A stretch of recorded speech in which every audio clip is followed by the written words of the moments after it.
કાલ તો મારી યારે આમ કેવું થયું, આમ છે ને મેં આમ ફર્નિચર ને બધું આમ જોતી હતી, આમ હમું નમું કરતી હતી ને ત્યાં તો ખબર પડી કે મારા ઘરમાં તો ઉધઈ થઈ ગઈ છે. હવે પછી એમાં કેટલાય અખતરા કર્યા, એમાં થોડા ઘણા છે ને સફળ વયા ગયા. હવે મને એમ થયું કે મારી બીજી બેનપણી હોય છે જેના ઘરમાં ઉધઈ થઈ જતી હશે, એ કેટલી કંટાળી જતી હશે, તો હું કહું કે મારી બીજી બેનપણીઓને આ બધું જણાવું. તમારે જાણવું છે ને, ખબર છે, એટલે જ છે ને આ વિડીયો તમારા હાટું લઈને આવી છું. એ કેમ છો? જય શ્રી કૃષ્ણ. હું તમારી ચકી અને આજે પાછી આવી ગઈ છું મારી બધી જ બેનપણીઓ હાટું, એટલે કે માત્ર મહિલાઓ માટે. આયા છે ને આપણે બધી પ્રકારની વાતો કરવાની છે ને એનો ઉકેલ લાવવાનો છે. હવે ઉધઈ એવી વસ્તુ છે ને કે આમ કવરાવીને રે તમને. ઘરમાં માખી, મચ્છર, ગરોડી ગમે એ આવે એને આપણે ભગાડી શકીએ, પણ ઉધઈ એવી વસ્તુ છે ને એ એકવાર ઘર કરી લીધું ને તો પછી જવાનું નામ જ ન લે, અને એનાથી બીજા નુકસાન થાય એ બધું તો અલગ.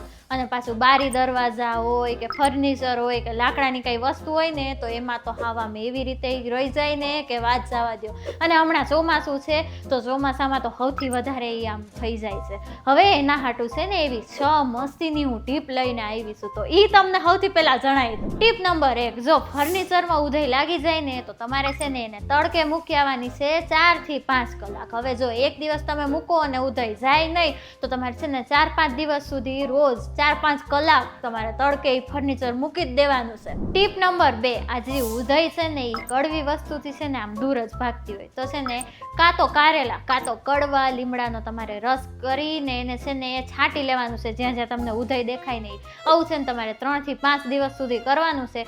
એનાથી છે ને ઉધઈ વય જ જવાની છે, અને તોય થોડી ઘણી રહી જાય ને તો એ કર્યા પછી તમારે થોડી વાર તડકે મૂકી દેવાનું છે એ ફર્નિચર. ટીપ નંબર 3, હવે છે ને આપણા બધાયના ઘરમાં લાલ મરચાંનો પાવડર તો હોય જ છે, આપણી રસોઈમાં એ આપણે વાપરતા જોઈએ છીએ. જો એ તમે ઉધઈ માથે છાંટી દેવો ને તો ઉધઈ તમારી ઝટ આમ ભાગી જ જવાની છે. ટીપ નંબર 4, હવે જેવી રીતે તમે છે ને એ મરચાંની ભૂકી છાંટી ને એવી રીતે તમે મીઠું છાંટશો ને તોય આમ ઉધઈ એકદમ જ ભાગી જવાની છે. ટીપ નંબર 5, હવે છે ને આ બધુંય કરવા પછી જો ઉધઈ ના જાય ને તો તમારે શું કરવાનું છે. કેરોસીન તમને ખબર જ હશે, આમ તો અત્યારે બજારમાં ક્યાંય મળતું નથી, પણ જો તમને મળી જાય ને ક્યાંકથી કેરોસીન તો એ તમારે લઈને ત્યાં ઉધઈની માથે છે ને થોડું થોડું છાંટી દેવાનું છે.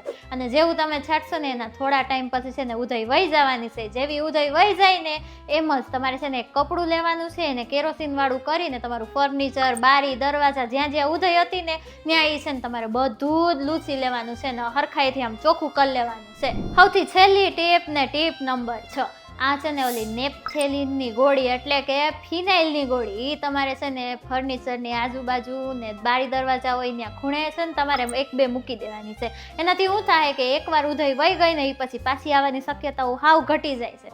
હવે છે ને ઉધઈથી તમે કંટાળ્યા જઈશો, મને ખબર છે, એટલે જ આ બધી ટ્રીકો છે ને તમારા હાટું લઈને આવી હતી. હવે તમને આમાં કંઈ વધારે જાણવું હોય કે બીજું કંઈ જાણવું હોય એ વિશે છે ને મને કોમેન્ટ કરીને જણાવજો. એની ઉપર છે ને એક લાઇક, શેર ને સબસ્ક્રાઈબનું બટન છે, ઈ એકવાર દબાઈ દેજો, બરોબર છે ને. મળીએ કાલે પાછા. આવજો. જય શ્રી કૃષ્ણ.